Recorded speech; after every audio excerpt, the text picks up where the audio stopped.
День за днем корреспонденты нашего телеканала следят за всем, что происходит у нас в республике и за ее пределами. И сегодня, подводя итоги этой недели, мы расскажем вам о самых главных ее событиях. Вы смотрите программу «Якутия. День за днем». Меня зовут Иван Лазаренко, и вот о чем мы расскажем сегодня. Километры нового асфальта. В Якутии состоялось торжественное открытие автомобильных дорог. 1500 километров за 3 года – прекрасный результат. И, конечно, это достижение дорожников впрямую влияет на качество жизни якутян. Потому что дороги – это жизнь, особенно для такой огромной республики, как наша Якутия. Наращиваются поставки углеводородов на рынке Азиатско-Тихоокеанского региона. В эксплуатацию введена новая нефтегазовая инфраструктура на Чииндинском месторождении. Сегодняшнее событие – пуск новых инфраструктурных объектов на Чииндинском месторождении – это важный этап реализации нашей масштабной работы, которую мы с вами ведем в Восточной Сибири и на Дальнем Востоке. Резкое падение интереса к покупке жилья в России отмечают аналитики. Однако в столице региона ситуация абсолютно другая. Мы тоже, как агентство недвижимости, заметили, что вторичный рынок сейчас стал даже более популярным, чем дальневосточная ипотека, где ставки ниже. Загадочный мир северной женщины пытались разгадать мои коллеги на одноименной выставке. Еще костюмы невероятные. Вот эта работа женщины с кожей, это, я знаю, очень тяжело. Поэтому очень красивые костюмы. Национальное якутское телевидение отмечает свое 59-летие. Очень большое количество людей задействованы, и извне, и внутренний коллектив, и какие-то необычные идеи возникают. Это очень... Участок Нижний Бестях-Чурапча трассы Колыма полностью покрыли асфальтом. Это большое событие в истории дорожного строительства нашей республики. Исполнилась мечта многих поколений жителей Чурапчинского района. Всего Заречья, отметил глава республики Айсен Николаев во время открытия дороги. В ходе капитального ремонта трассу привели к параметрам 4-й технической категории. Всего с 2019 года проложили 160 километров асфальта, 52 из которых в этом году. Также вдоль трассы установили новые дорожные знаки, барьерное ограждение. На участке дороги также установили стеллу, въездной знак на границах Мегино-Кангаласского и Чурапчинского районов. Ну а в ближайшие 2 года дорога до села Нытыкёль-Татинского Уса полностью покроется асфальтобетонным покрытием. 1500 километров за 3 года – прекрасный результат. И, конечно, это достижение дорожников впрямую влияет на качество жизни якутян. Потому что дороги – это жизнь, особенно для такой огромной республики, как наша Якутия. И, конечно, сегодня все жители Якутии выражают огромную благодарность нашему президенту Владимиру Владимировичу Путину, благодаря которому вот эти проекты по ускоренному строительству дорог, они у нас в Якутии реализуются. И очень символично, что это все совпало сегодня как раз с его юбилеем. Также глава региона Айсен Николаев принял участие в официальном открытии первого участка автомобильной дороги НАМ.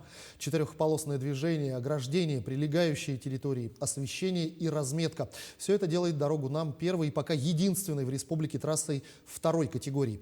Все подробности у Александра Хавренко. Впервые у нас в Якутии открыта дорога 2-й категории. И первые автомобили пошли по вновь открытой дороге. Это дорога НАМ. Дорога в сторону Намского Уса давно доставляла массу неудобств жителям. Летом на ней регулярно образовывались пробки, а со строительством микрорайона Сатал поток автотранспорта значительно усилился. И стало окончательно понятно – ситуацию надо в корне менять. Я очень рад, что благодаря поддержке федерального бюджета, вложению 900 миллионов рублей из федерального бюджета в этот проект и почти 700 миллионов из республиканского бюджета, этот участок дороги у нас сделан. Это начало большой работы по реконструкции дальнейшей дороги НАМ. Нам еще много надо сделать, чтобы вот бутылочное горлышко на выезде из Якутска было окончательно ликвидировано с помощью городской администрации, с помощью Министерства транспорта Российской Федерации. Уверен, что все у нас получится. Надо отметить, что дорога НАМ соответствует второй технической категории автомобильных дорог в России. И до настоящего момента таких дорог в республике еще не было. И очень важно, что такой сложный и важный проект был реализован в самые кратчайшие сроки. Эту дорогу реконструировать мы начали с 2021 года, с марта месяца, силами подрядной организации ЗАО «Дороги Саха».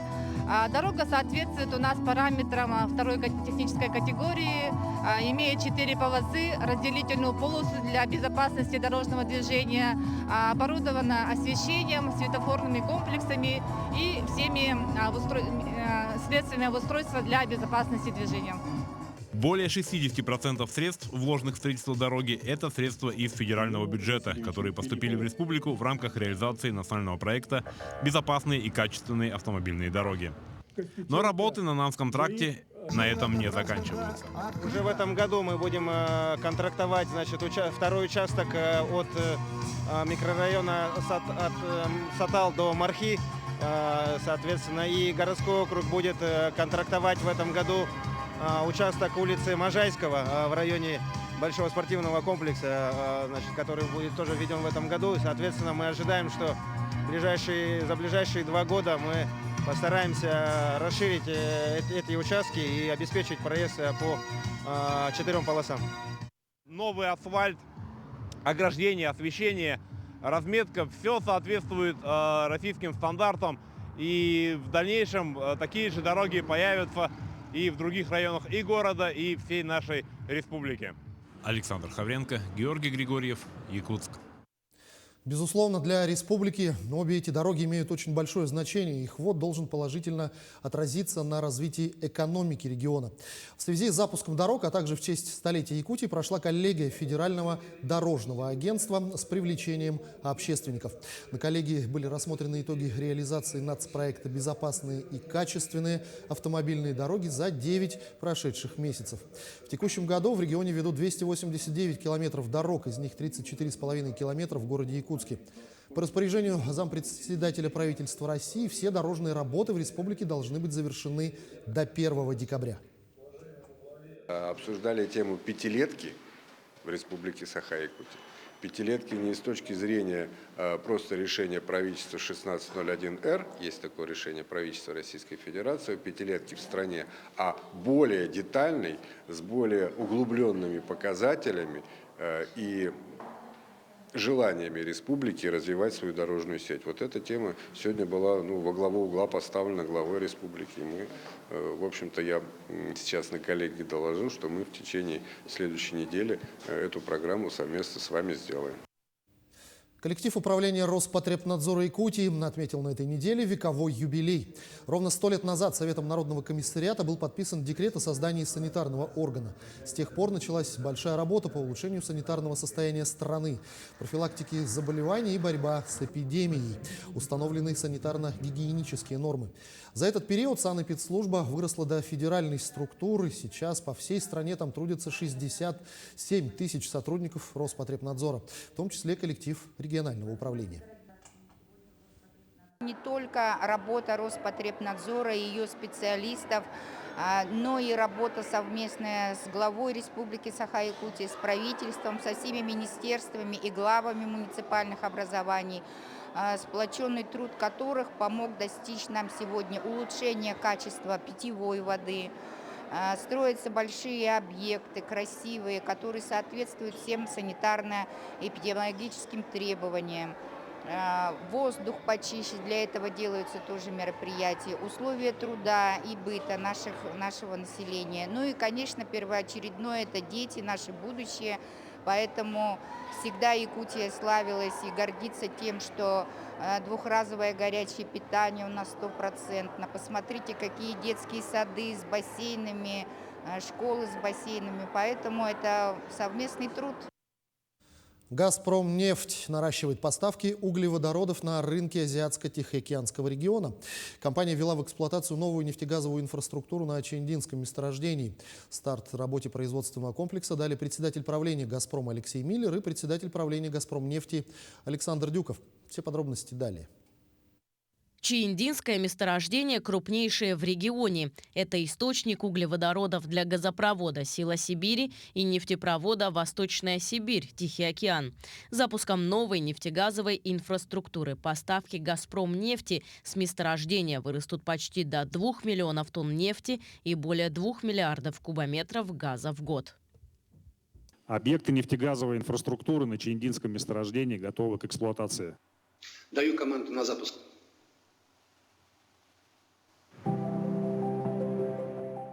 Сегодняшнее событие – пуск новых инфраструктурных объектов на Чииндинском месторождении – это важный этап реализации нашей масштабной работы, которую мы с вами ведем в Восточной Сибири и на Дальнем Востоке. «Газпром» разрабатывает газовую часть Чииндинского месторождения. «Газпромнефть» – трудноизвлекаемые нефтяные запасы. Добычу осложняет геологическое строение. Чииндинская нефть залегает тонким слоем между газовой шапкой и водоносным горизонтом. Извлечь углеводороды, не задев соседние пласты, помогают многоствольные скважины конструкции «Рыбья кость». Бурение круглосуточно сопровождается с помощью цифровых технологий из Тюмени. Помогают инновации и в подготовке добытого сырья. В центре управления полностью в автоматическом режиме контролируем все этапы подготовки нефти и попутного нефтяного газа. Система контроля позволяет нам уменьшить участие человека, что очень важно в наших суровых климатических условиях Якутии. Обустроить промысел помог опыт «Газпромнефти» в Арктике. Там уже зарекомендовали себя российские блочно-модульные технологии. Отдельные части установок привозят на месторождение уже готовыми и соединяют между собой как конструктор. Производственный комплекс отвечает за подготовку нефти и газа. Сырье, которое поступает со скважин, на самом деле не является пока готовым продуктом. Задача установки и подготовки нефти разделить на 3 составляющие. Это газ попутно-нефтяной, отделить воду, ну и, соответственно, нефть. Созданная инфраструктура «Газпромнефти» станет базой для разработки других участков в регионе. Компания планирует расширять центр добычи в Якутии. Тему газа и газификации мы продолжим сразу после небольшой рекламы. Оставайтесь на нашем канале.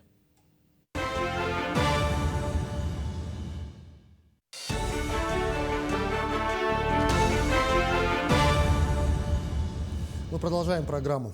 Программа соцгазификации набирает обороты в республике. Уже несколько тысяч индивидуальных жилых домов подключились к газовым сетям.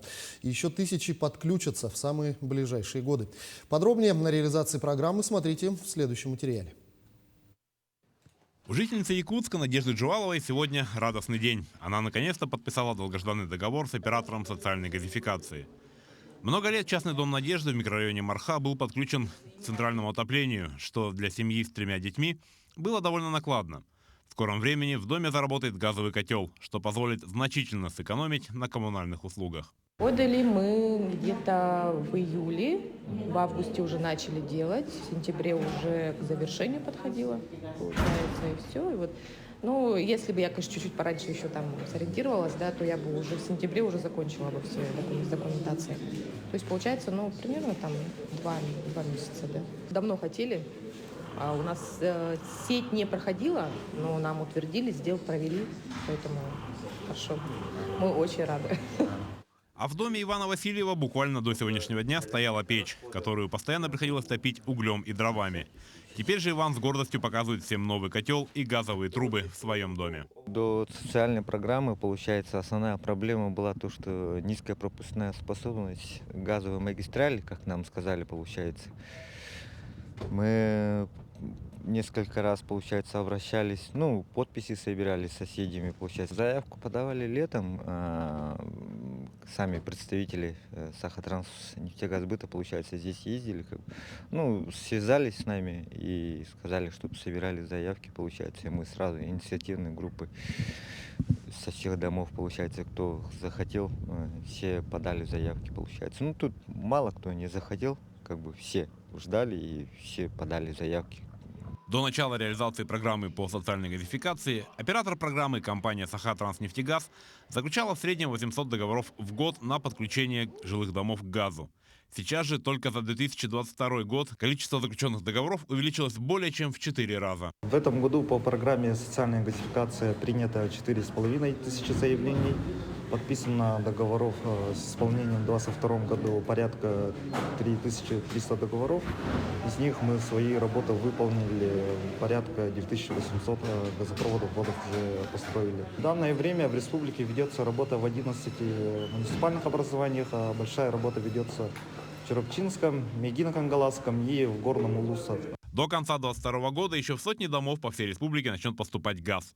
Но на этом действие программы не завершается. Оператор продолжает принимать заявки и продолжит это делать до 2025 года. Александр Хавренко, Иван Яковлев, Григорий Николаев, Якутск. Тем временем резкое падение интереса к покупке жилья в России, отмечают аналитики. Что интересно, другие результаты цифры показывают в Якутске. Впрочем, некоторые объясняют ситуацию объявленной в стране частичной мобилизации. Так ли это? В ситуации разбиралась Саргалана Неустроева. Сегодня делать какие-либо прогнозы по рынку недвижимости в Якутске риэлторы не берутся. Ситуация стремительно меняется и разворачивается неожиданно даже для самих экспертов. Так, еще с начала спецоперации специалисты рекомендовали вкладывать наличные в недвижимость. Сейчас то, как сохранить капитал, не знает никто. Сейчас вот другой период настал, скажем, период неопределенности. Факторы, влияющие на недвижимость, на инвестиции, резко меняются. Сейчас вот на распутье гражданин, инвестор. Инфляция у нас целевая 4%. Осенью инфляция обычно традиционно всегда снижалась, а вот сейчас вот 14,4%. Между тем, говорить о том, что спрос на недвижимость в Якутске снизился, нельзя. Упала выдача дальневосточной ипотеки. Вторичный же рынок процветает, утверждают риэлторы. Мы тоже как агентство недвижимости заметили, что вторичный рынок сейчас стал даже более популярным, чем дальневосточная ипотека, где ставки ниже.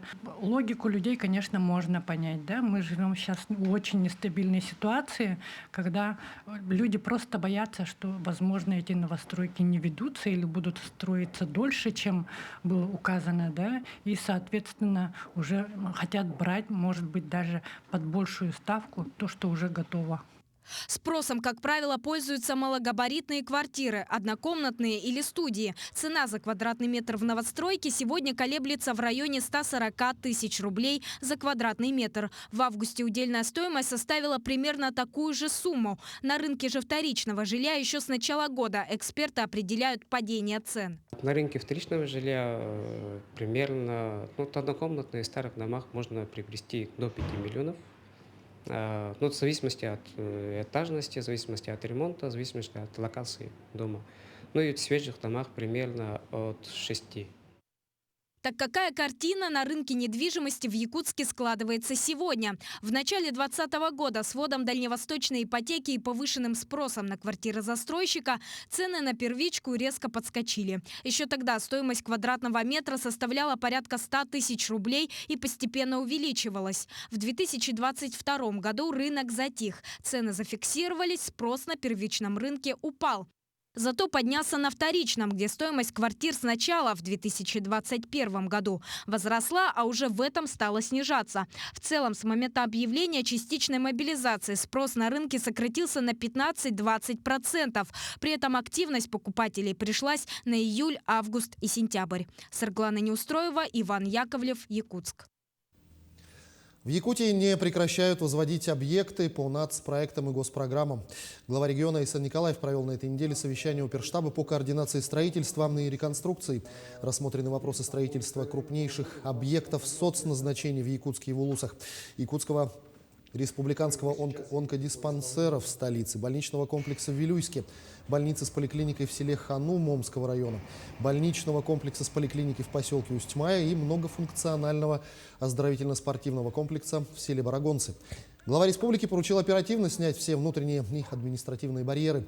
Айсан Николаев подчеркнул, что ввод всех объектов подрядчиками должен пройти строго в утвержденные сроки. А механизм льготного кредитования задействуют для завершения строительства поликлиники и культурного центра в республике. Еще 17 проектов, реализуемых на Дальнем Востоке и в Арктике, смогут воспользоваться механизмом льготного кредитования по программе Минвостокразвития России.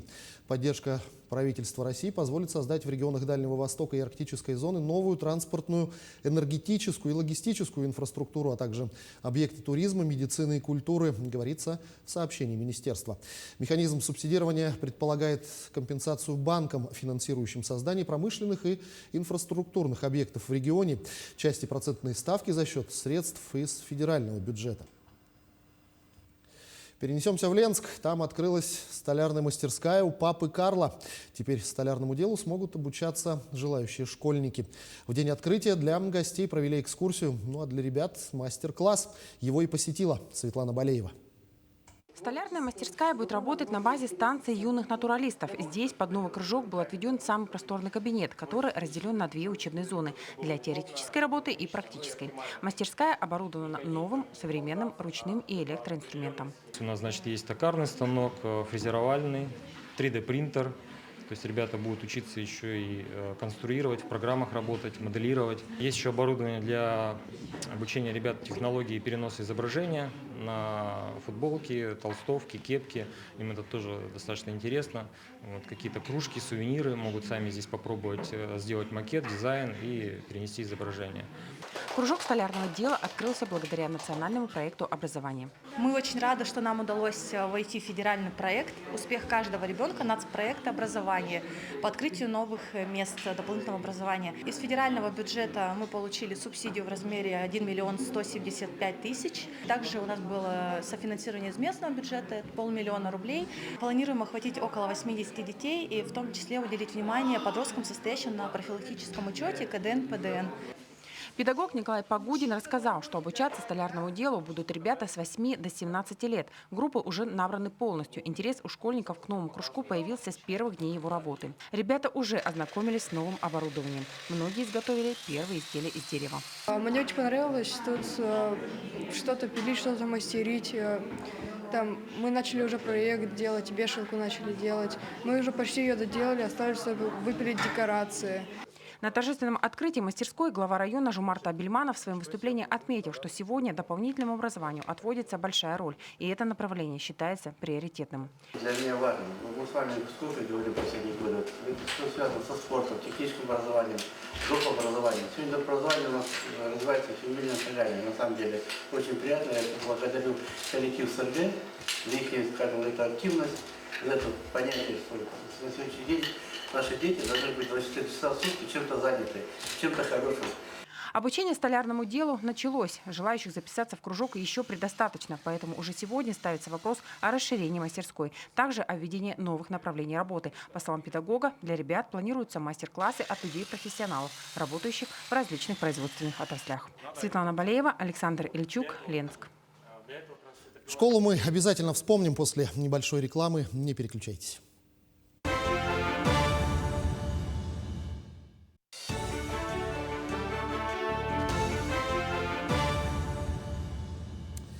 Мы продолжаем программу. Один из любимых праздников россияне отмечали на этой неделе – День учителя. Учитель – это проводник во взрослую жизнь человека, от слова которого отчасти зависит будущее. В настоящее время преподавателей в школах требуют немало. Уметь не только донести теорию, но и подать ее в интересной форме на практике, грамотно работать с техникой, вести бумажные отчеты, ладить с учениками и их родителями. Какой же он, современный педагог? На этот вопрос попыталась найти ответ Тамара Игнатьева. 5 октября во многих школах проходит День самоуправления, приуроченный ко Дню учителя. Это добрая традиция в честь праздника отдавать бразды правления в руки юных лидеров, которые, в свою очередь, смогут проявить свои лучшие качества. Попробовать себя в роли учителя захотелось и гимназистам Нерингри. По моему мнению, современный учитель должен быть очень ответственным, коммуникабельным и продвинутым в современных технологиях. У него должны быть очень стойкие нервы. Во-вторых, он должен быть очень детелюбив, для того, чтобы, опять же, ладить отношения с детьми, неважно какого возраста.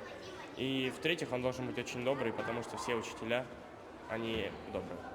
Современный учитель должен быть общительным, дружелюбным, добрым, чтобы ученики были с ней на одной волне. Почетный работник просвещения России, учитель высшей категории Нина Ивановна Чеснокова работает в гимназии 31 год, со дня ее основания.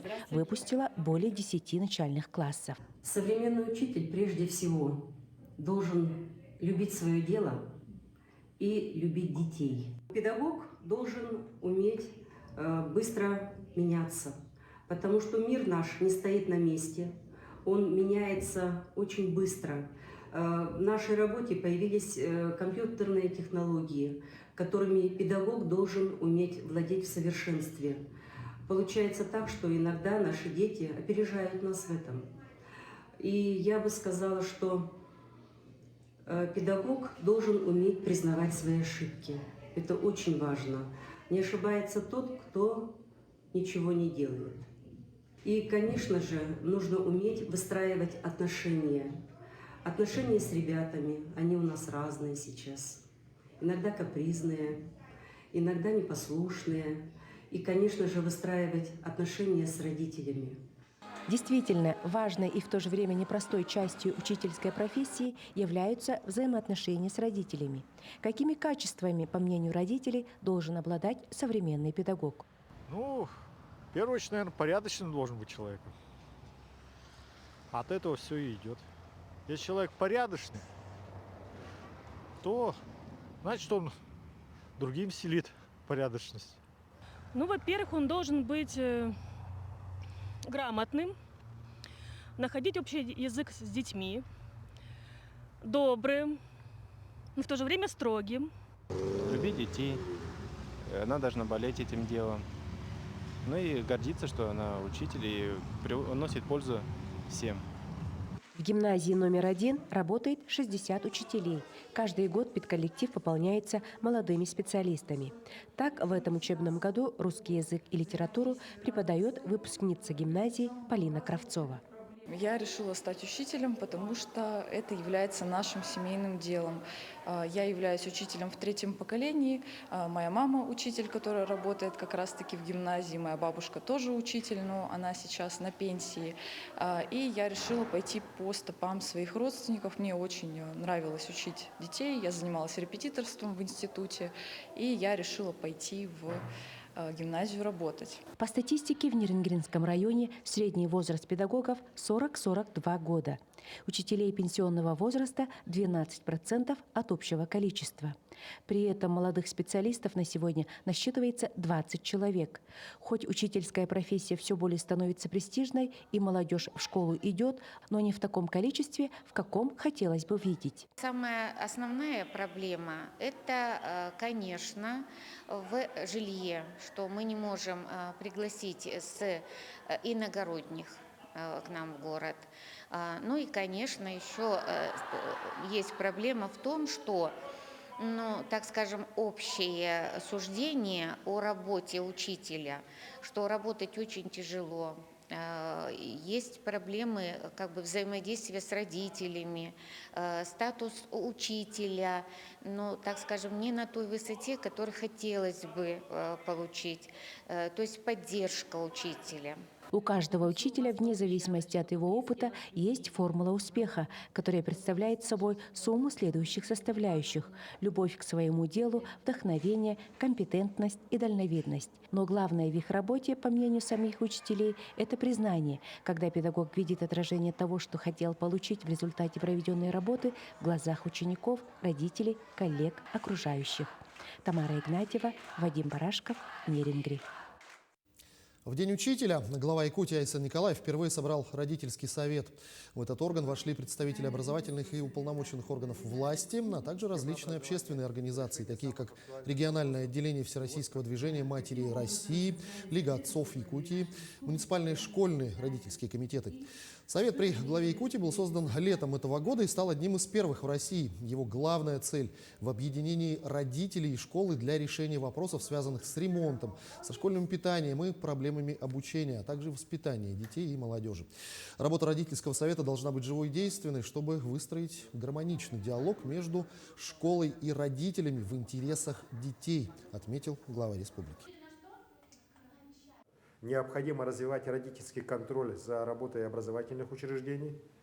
Этим летом родители, учащиеся, принимали активное участие в проверках хода капитального ремонта в школах. Это было очень правильно и очень эффективно. При этом, конечно же, родительский контроль не должен превратиться в некий диктат только в поиск недочетов. Важно, чтобы между школой и родителями был постоянный диалог, было постоянное взаимное доверие. Важно, чтобы у родителей была мотивация в реальной поддержке в решении всех насущных вопросов. Думаю, что в таком ключе мы с вами и будем работать. В День учителя педагогам Якутии вручили государственные награды и премии. Всего 11 лучшим учителям присвоили звание «Заслуженный работник образования республики». Вручили знак отличия «Гражданская доблесть» и им «Отличник государственной гражданской службы». Также приказом Министерства просвещения Российской Федерации 10 учителей республики отметили премии за достижения в педагогической деятельности, размер которой 200 тысяч рублей. Награды вручили председатель правительства Андрей Тарасенко, министр образования и науки Ирина Любимова, а также зампредседателя Госсобрания Ултумен Виктор Губарев.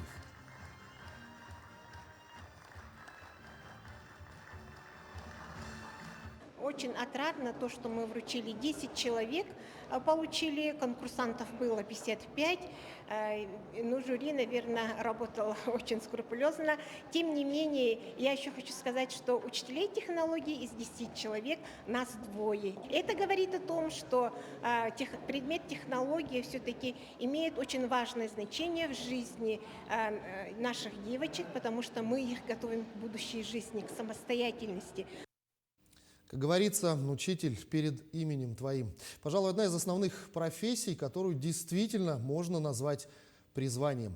О главной профессии в жизни человека наш следующий сюжет. Здравствуйте, ребята! Сегодня мы начнем урок-мастерскую в нашей литературной гостиной. И, значит, мы сегодня все мастера. Однако, разумеется, главным мастером остается педагог, который выбрал свою профессию по зову сердца.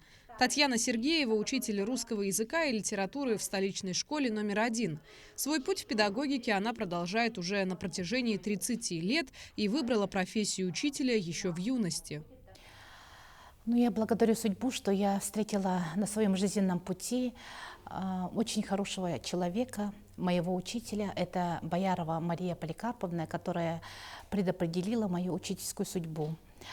Это был человек, на которого хотелось быть похожим. Это учитель русского языка и литературы. Еще можно сказать, у нас семья, почти это учительская династия педагогическая. Мама – учитель якутского языка Мария Васильевна, и сестра – это учитель французского языка.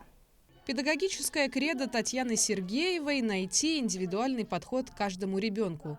Кроме того, Татьяна Власьевна – автор и инициатор инновационной системы обучения «Арт-педагогика», которая основана на искусстве, психологии и педагогике. Каждый ребенок талантлив, только нужно найти какие-то струнки, чтобы ребенок жил в ладу с самим собой, понимал других и успешно социализировался.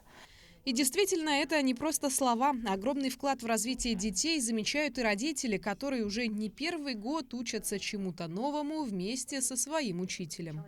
Я считаю, что нам очень повезло. Татьяна Власьевна взяла классное руководство нашим классом в 5 классе, сейчас наши дети учатся уже в 10 классе. Она покорила нас еще при первой встрече в 5 классе, когда она сказала, что не бывает неталантливых детей. Каждый ребенок талантлив по-своему. И свою миссию, свое руководство классом, она, во главе угла всегда оставила то, что нужно каждому ребенку подобрать ключик. Индивидуальный подход и чуткость, пожалуй, это именно те качества, присущие учителю, который посвятил всю свою жизнь детям. Впрочем, это отмечают и сами ученики. Татьяна Власьевна очень великий человек, можно так сказать. Я ее очень уважаю. Почему? Потому что она очень огромный труд сделала для нашего класса, для школы также. Но вообще, можно даже сказать, она мне помогла даже в жизни очень сильно поменяться, также стать человеком. Татьяна Власьевна очень хороший учитель. У нее есть большой опыт, это сразу видно. Она легко общается со всеми нами, мы с ней дружим даже. И ее уроки всегда проходят очень весело. Мы очень любим Татьяну Ласину. Конечно, учитель – это один из главных образцов, на который ориентируется ребенок в период взросления. И такой пример педагога, как Татьяна Сергеева, даст многое нынешним школьникам. Встречай, учи и снова расставайся. Это слова для тех, кто, разумеется, уходит со школьного двора. Ну а учителя, которые остаются на своем рабочем месте, по-прежнему продолжают великое дело и получают высшую награду благодарности от учеников и родителей, для которых так много было сделано. Надежда Саханская, Павел Пахомов, Якутск. Тем временем в Международной арктической школе завершилась переговорная площадка «Языковая политика» в сфере общего образования для учителей иностранных языков. Это мероприятие провели в рамках 14-го съезда учителей. Прошли их различные мастер-классы, экскурсии и дискуссии. На мероприятии работала наш корреспондент Мария Кардашевская.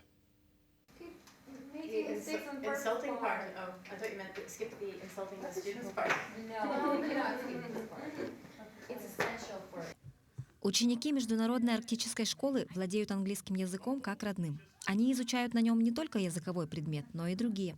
Например, физику, химию, геометрию. Названия аудиторий здесь также написаны на английском. Сегодня учителя одной из ведущих школ столицы республики поделились своим опытом с коллегами из районов. У нас параллельно проходит два мероприятия. Это нетворкинг-сессия по языковой политике и мастер-классы педагогов дополнительного образования.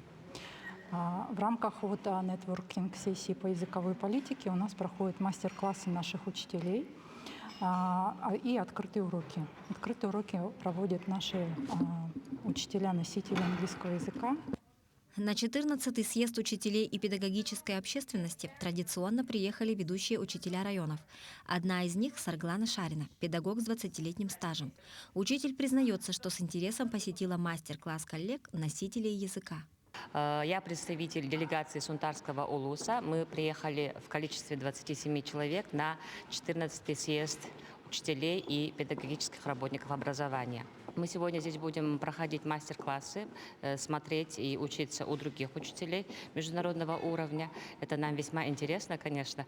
И мы делились своим опытом и набираемся нового опыта. Кроме английского в школе преподаются и корейский, китайский и немецкий языки. Во время круглого стола присутствующие отметили, что перспективным языком для изучения стал китайский язык. Озвучена идея увеличить количество часов в программе преподавания. Мария Кардашевская, Джулус Иннокентьев, Якутск. Мы продолжим сразу после короткой рекламы. Оставайтесь на нашем канале.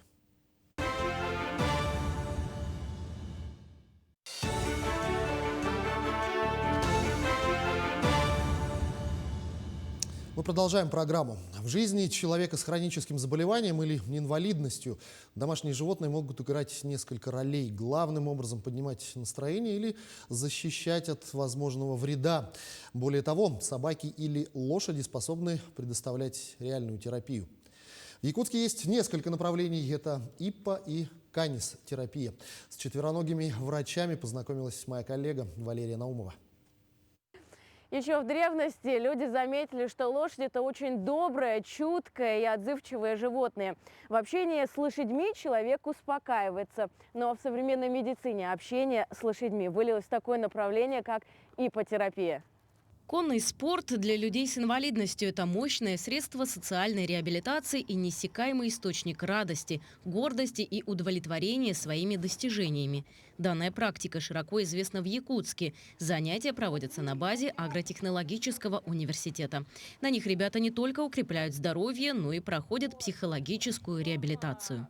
Иппотерапия у нас, получается, в первую очередь всегда происходит у нас техника безопасности, это у нас теоретическая часть. После теоретической части у нас идет практические занятия с иппотерапевтом. Занятия проходят под контролем иппотерапевтов.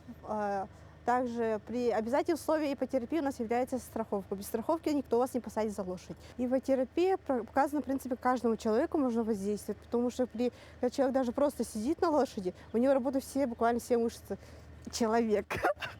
Стоит отметить, что не каждая лошадь может стать терапевтом. В самом начале нужно понаблюдать за ее поведением, а уже потом допускать к детям. Но есть еще критерии, на которые обращают внимание.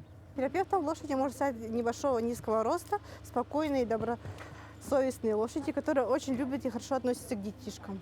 Но не только лошади могут оказывать такое положительное влияние на человека. Еще один интересный метод помощи детям – это канистерапия. Тут уже задействованы собаки. Данный метод реабилитации способствует улучшению состояния детей с особенностями развития. Собаки-терапевты – уникальное средство реабилитации детей. Использование таких врачей направлено на решение проблем интеграции и социальной адаптации детей с ограниченными возможностями. Например, вот слабовидящие дети, которые плохо видят, это контакты с собакой, поглаживание. То есть собака идет на контакт с любым ребенком и понимает, спокойно относится к ребенку, понимает то, что хочет ребенок. Слабослышащие дети, у них проблемы с речью. Проговаривание команд, которые вот канистерапевт выполняет, команды любого ребенка, не обязательно хозяина. Вот проговаривание команд как раз и влияет на улучшение речи ребенка. Особенно дети, которые боятся собак, вот приходит спокойствие, они находят в собаке друга. Например, Даниил в самом начале работы с канистерапевтом плохо проговаривал слова, был достаточно замкнутым ребенком. Спустя недолгое время результаты не заставили себя ждать. Конечно, благодаря ему он стал проговаривать лучше слова, потому что собака не выполняет команду, если она не понимает, что говорит ребенок. У него появился какой-то азарт, он стал участвовать в конкурсах, где вот как раз с собакой. Ему нравится то, что он делает то, что не делает никто. Мне нравится заниматься с собакой. Очень мне нравятся собаки, мисы, рисовать это мисы. Да, это мой друг Миса. Собака. Как заверяют специалисты, ипотерапия и канистерапия влияют на детей только с положительной стороны. Отмечается улучшение психологического и физического здоровья. Они не носят белых халатов, на них нет белых шапочек. Их также не называют по имени и отчеству. Но это не отменяет того, что они помогают лечить детей и проводить реабилитацию. Валерия Наумова, Георгий Григорьев, Якутск. Исторические реконструкции национальной женской одежды, украшения, аксессуары и лоскутные панно.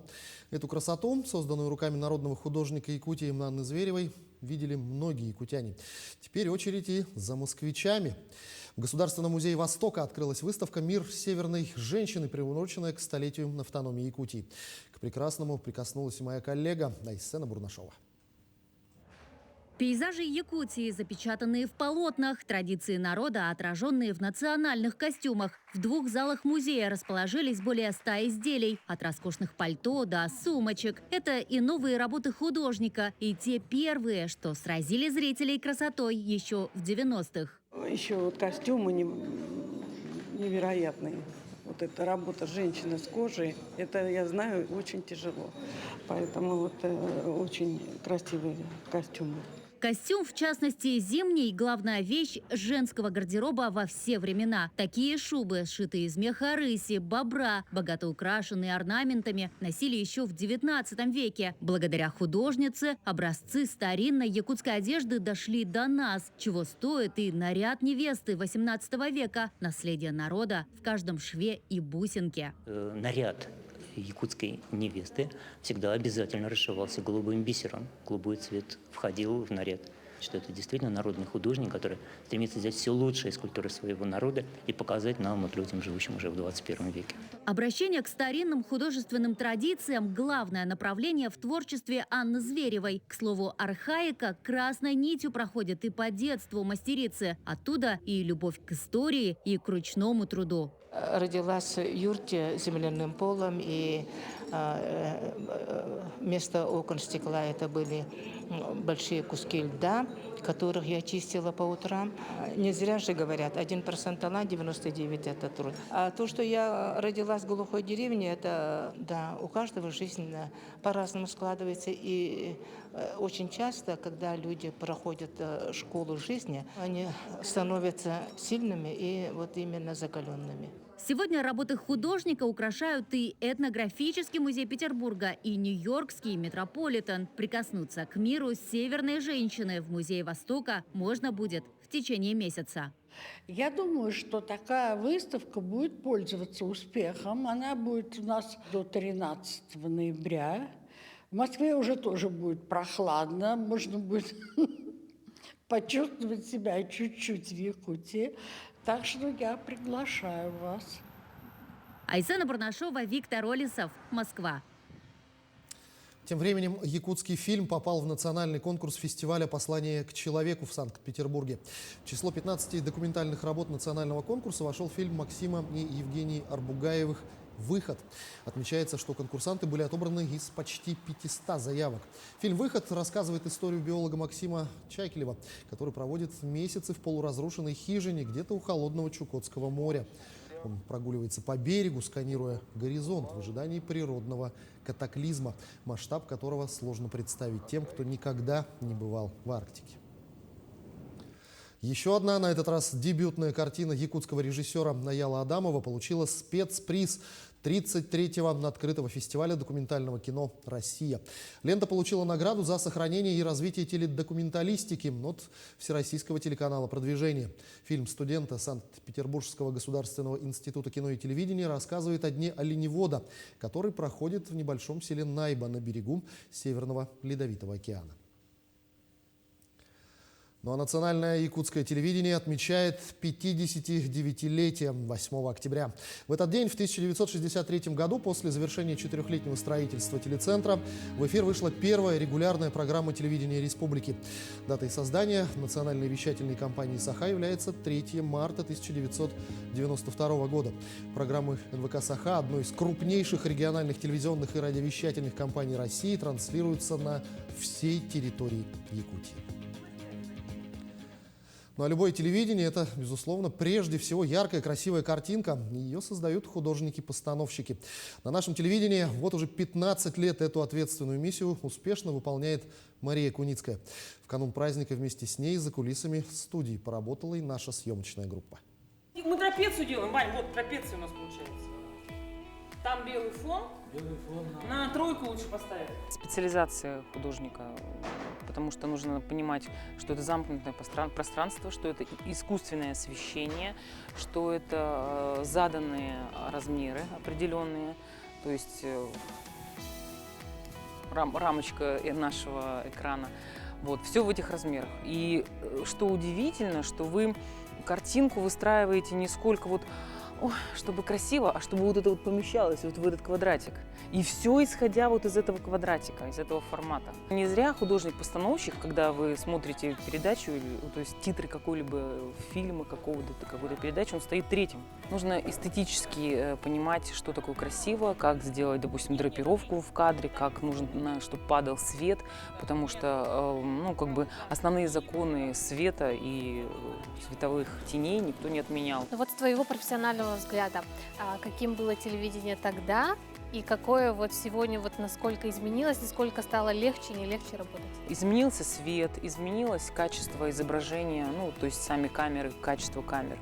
У нас, в принципе, в студии стоят не самые плохие камеры, так сказать, может быть, не самые последние, но не самые плохие. Изменилось качество декораций. Раньше очень много рисовалось своими руками, клеилось из бумаги, из картона. Принципиально работа, ну, все равно не изменилась. То есть принцип художника-постановщика – это создать картинку, которая будет помещаться в экран. Да, вот так. То есть, чтобы в этом, вот в этом квадратике, прямоугольнике, там, значит, чтобы там было интересно, так сказать. Бывает так, что мы поставлены в условия, когда новый проект возникает не в начале сезона, а где-то в середине. И, допустим, нужно создать то, что мы уже имеем на материальном, так сказать, обеспечении.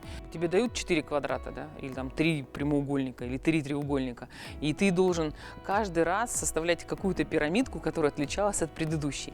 Но есть как бы математически все равно определенное количество предметов иссякает в конечном случае набор, но зритель все равно увидит те же самые треугольнички, квадратики, круги. И, в общем, чтобы не было путаницы, поэтому приходится придумывать, там, переворачивать треугольник, там, я не знаю, квадрат делить на две части. Ну, то есть, в общем, приходится думать так, что... Извращаться, совершенно верно. Мне очень нравится, честно говоря, подготавливать съемки новогоднего представления, честно говоря, потому что, я открою секрет, он снимается очень долго, несколько дней, и снимаются здесь круглые сутки буквально. Мы ночуем здесь и, так сказать, долго тратим время на установки. Очень большое количество людей задействованы, и извне, и внутренний коллектив, и какие-то необычные идеи возникают. Это очень интересно. У нас дружный коллектив очень. Благодаря, кстати, нашему руководителю, я считаю, что это немаловажная роль. Руководитель, который задает тон коллектива, коллективу здоровых отношений, не склочничать, не пакостить друг другу, там, не стоять друг за друга горой. Руководитель у нас Лидия Михайловна Васильева, она как раз обладает такими качествами лидера, так я бы сказала. И мы знаем, что мы за ней как за каменной стеной, но мы можем как и по шапке от нее получить за какие-то свои там проступки. И тем не менее, она у нас как мама. Телевидение – это правда, это, как был фильм «Москва слезам не верит». Ой, за телевидением будущее.